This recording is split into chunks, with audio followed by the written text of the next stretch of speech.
Elise Cornet had her blood pressure taken on court after struggling in the high temperatures.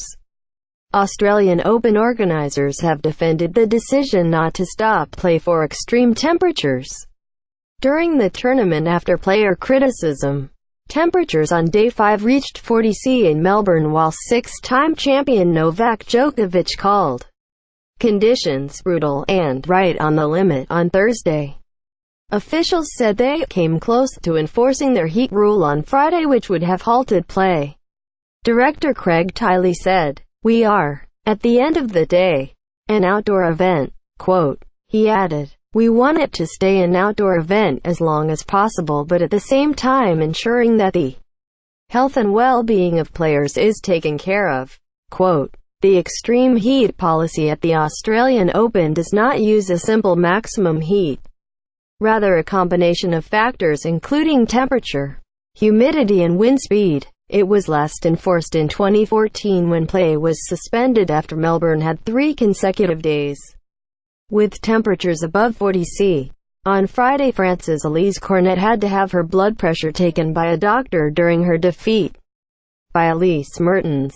Croatia's Petra Martic also said she took painkillers to deal with blisters caused by the heat coming throughout her shoes from the court surface of Melbourne's main show court, the Rod Laver Arena. After her match, Martic said, "That was really ugly. I think we were lucky to play on Rod Laver because we had some shade behind so you could hide for a few seconds in between the points. Other than that, you just need to be mentally tough and ready to just suffer out there and try to make it through." Quote, spectators at the venue were advised to wear hats and drink fluids to reduce the chance of heat sickness, while there were large numbers of empty seats on many courts as fans sheltered from the sun. Fans made use of water mist fans to cool down at Melbourne Park. On Thursday, the host broadcaster reported a reflected temperature on court of 69 C. Djokovic's third-round opponent Gael Monfils said he was dying on court in the hot conditions. "For sure we took a risk," the 31-year-old Frenchman said. 5-time winner in Melbourne Roger Federer, who avoided the worst of the heat by playing in Thursday's night session, played down the issue, saying players have to be able to play in all conditions. "We know it can be very hot here in Australia," Federer said. "I remember the days when we had 4 days of 40 degrees in a row a few years back. Now we got 2. It's definitely a challenge."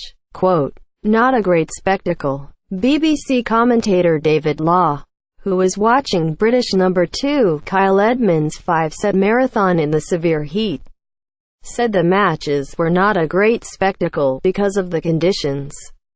"There are question marks over whether they should play in this," he said. "If the heat rule wasn't going to be employed on a day like yesterday, when will it be invoked? You had players leaning on rackets in the second set of matches.